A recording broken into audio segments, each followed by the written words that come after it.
guys, welcome back to my channel. Simone here. So just before I start, beware the lighting is a bit different today because I'm filming this quite early in the morning and it's still actually dark outside. So this is all artificial light, there is no natural light today, I'm afraid. But hopefully that won't matter and I'll still be able to do this video and make it a great video as it is.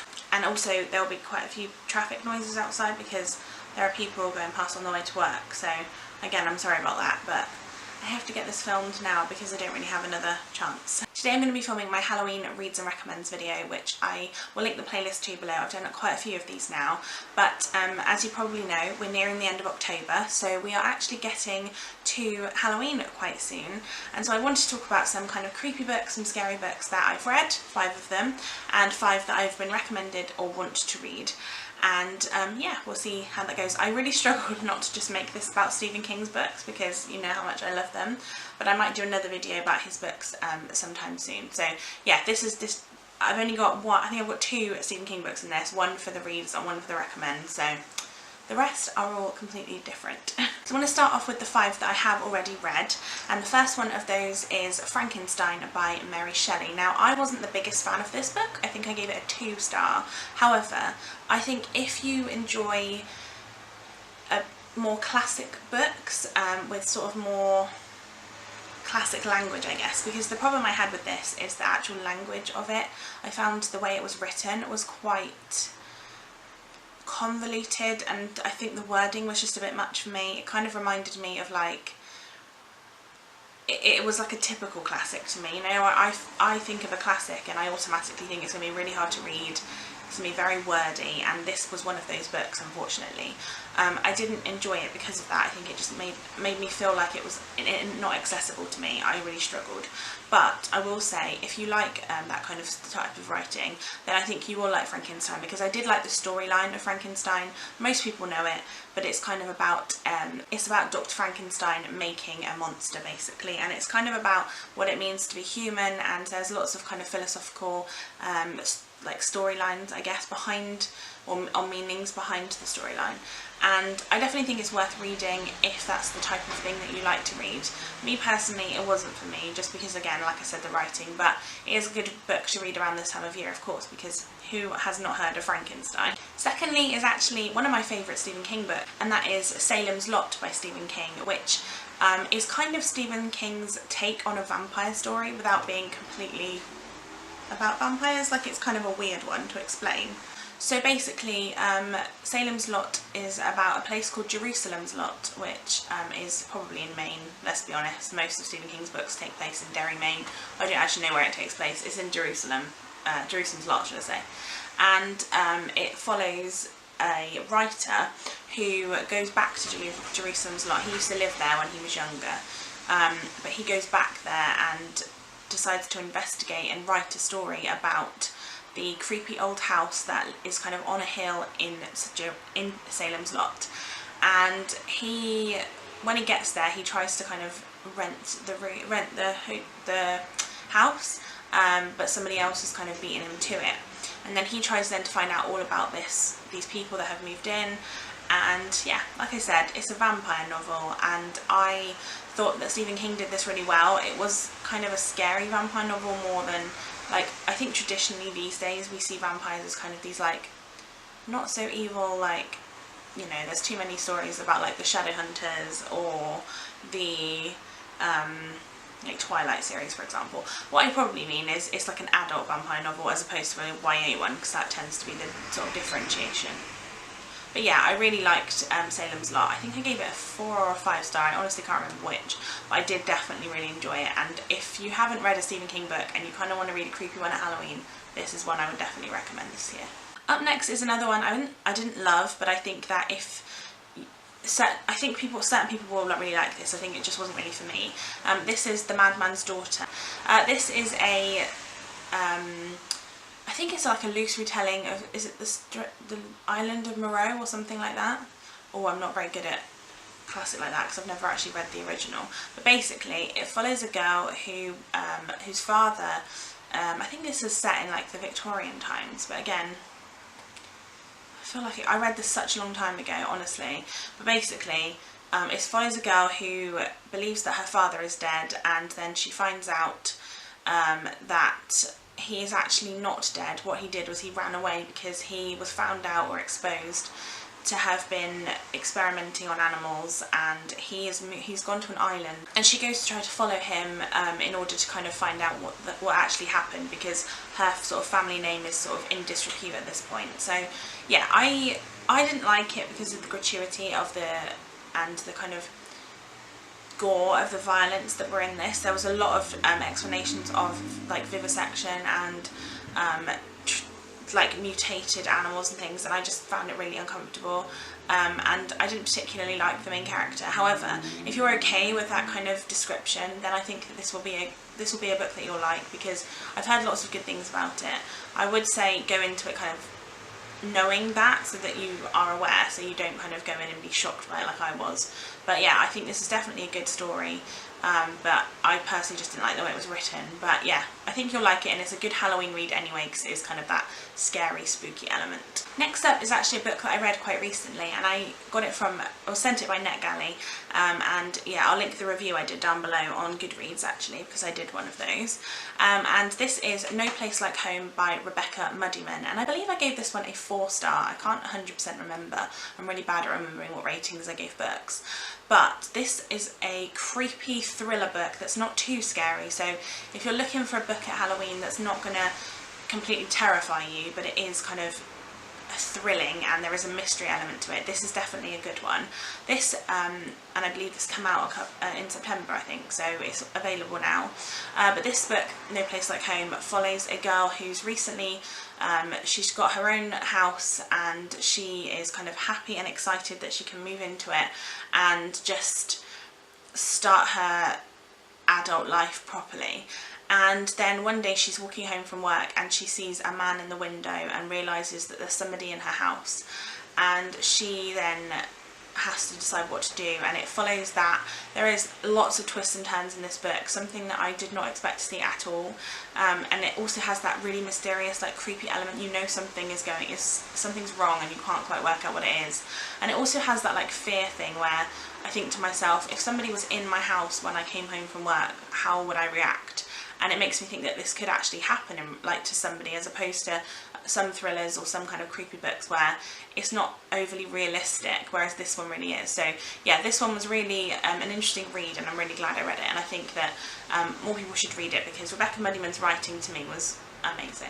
And then the final one of my already read part of this video is Night Film by Marisha Pessl. Now I know I've talked about this one a lot, and that's just because I love it so much. I absolutely adored this book.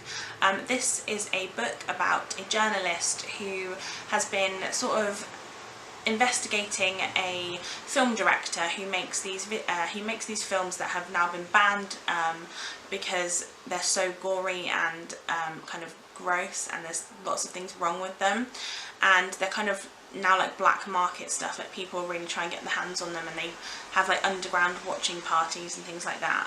Anyway, the film director's daughter is found dead of an alleged suicide, and then the journalist then tries to find out what happened, because he doesn't believe that it's all as it seems. He thinks there's something going on, and he wants to find out the reason why she either committed suicide or it wasn't a suicide, basically.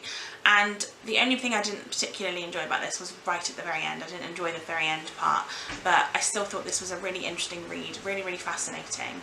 I definitely think this is a book where, if you enjoy multiple kind of types of media, you'll like this. It has a lot of like internet bits in, and it's kind of got that like multimedia type thing in, which I really did enjoy, because I really like that kind of thing. It's like interactive, it's really great, and there's lots of pictures in this as well, and they're kind of creepy. So yeah, I definitely think this is a book to kind of add to your reads if you are wanting a kind of creepy book for Halloween, because this definitely was. It did take me quite a long time to read because it's quite a big book, but I definitely think it's worth working through. So now we're on to the recommends part of the video, and I want to talk about 5 books that I've either been recommended or that I have just really wanted to read. And the first one of those is actually this one, which is The Graveyard Book by Neil Gaiman.